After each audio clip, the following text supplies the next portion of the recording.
You're not coming. My father's voice cut through the dining room like a blade. The chandelier above us glittered over crystal glasses and linen napkins, a perfect setting for betrayal. My brother-in-law laughed into his wine, already scrolling through beach resorts on his phone. I stared at the family vacation itinerary spread across the table. Maui. 5-star resort. Private yacht. And I was being left behind. You'll stay and finish the books, Dad said. You're good at cleaning messes.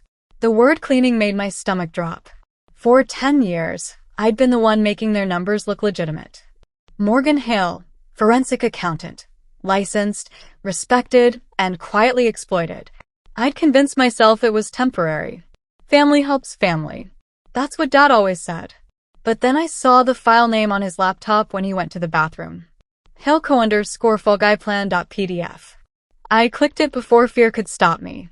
The document detailed a strategy, offshore accounts, fake vendors, shell corporations, and a clause labeled designated party for liability transfer. My name was typed beneath it. They were going to let me take the fall. I copied everything onto a flash drive and slipped it into my purse, my hands shaking. When Dad returned, I forced a smile. Have a great trip, I said softly. He didn't notice the way my eyes had changed. That night, I drove to my apartment in downtown Denver and didn't sleep. At dawn, I called the FBI's financial crimes hotline. By the time my family landed in Maui, federal agents were already combing through Hale Construction's records. The more I uncovered, the worse it became. False contracts, bribed inspectors, tax evasion across 3 states. Millions laundered through fake charities. My father wasn't just unethical. He was a criminal mastermind hiding behind family loyalty.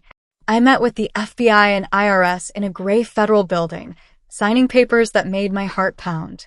They promised protection. They promised anonymity. But I knew my family. They would figure it out. 3 weeks later, Dad called me into the city for the opening of a new art gallery, our company's biggest donor event. Family should be there, he said. You owe us that. I arrived early, wearing a navy dress and calm I barely felt. The gallery buzzed with wealthy donors, politicians, and reporters. My father stood at the center, shaking hands, pretending to be a man of integrity. I waited until the crowd was thick. Then I stepped onto the small stage near the sculpture exhibit. Good evening, I said, my voice steady. My name is Morgan Hale, and I'm a federal protected witness. The room went silent. Dad's face drained of color. My brother-in-law dropped his drink. I've provided evidence of systemic fraud, tax evasion, and money laundering conducted by Hale Construction, I continued. The investigation is ongoing. Arrests are pending. Security moved in as agents approached from the back. My father stared at me like he'd never known me at all. Morgan, he whispered. I met his eyes. You taught me to follow the numbers. I finally did. Handcuffs clicked. Cameras flashed. And in that moment, I realized this wasn't the end. It was only the beginning. The flash of cameras still burned in my eyes when the gallery doors slammed shut behind me. Cold night air filled my lungs as 2 federal agents escorted me to an unmarked sedan. Inside, my hands trembled, not from fear anymore, but from the sudden silence after the storm I'd just unleashed. You did well, Agent Ramirez said quietly. Now we protect you. I looked back at the glowing gallery windows. Somewhere inside, my father was being questioned. Somewhere, my name was being spoken like a curse. They had taught me that blood meant loyalty. Tonight, I taught them that truth meant freedom. The first threats came within hours. Anonymous texts. Unknown numbers. You ruined everything. We should have never trusted you. This isn't over. The agents took me to a secure apartment outside Boulder, one with blackout curtains and a coded door. I wasn't allowed to tell anyone where I was. My life, my real life, was gone. But for the first time, I felt safe. Through the updates Agent Ramirez shared, I learned just how deep the corruption ran. Federal warrants were served at 3 construction sites. The offshore accounts were frozen.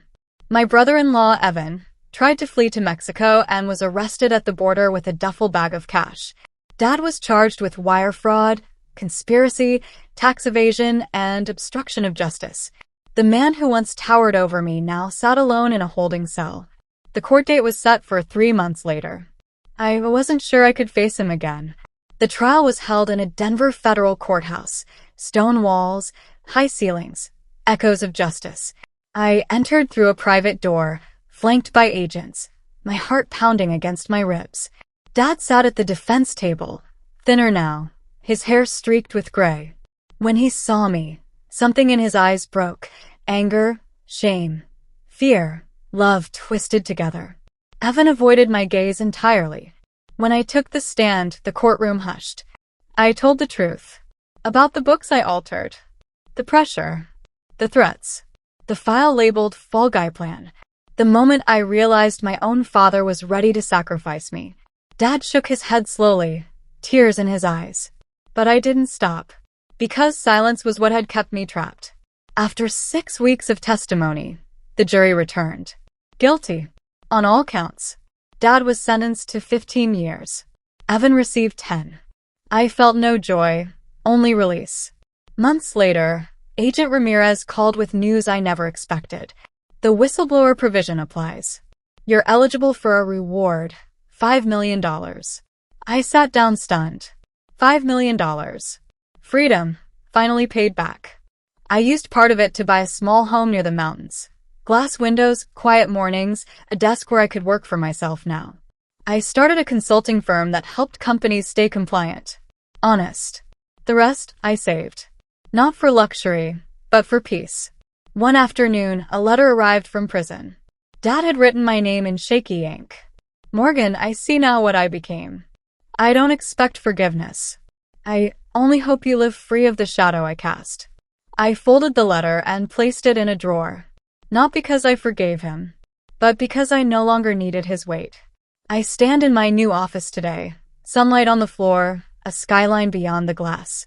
The girl who once hid behind spreadsheets is gone. I followed the numbers. They led me to the truth. And the truth led me home.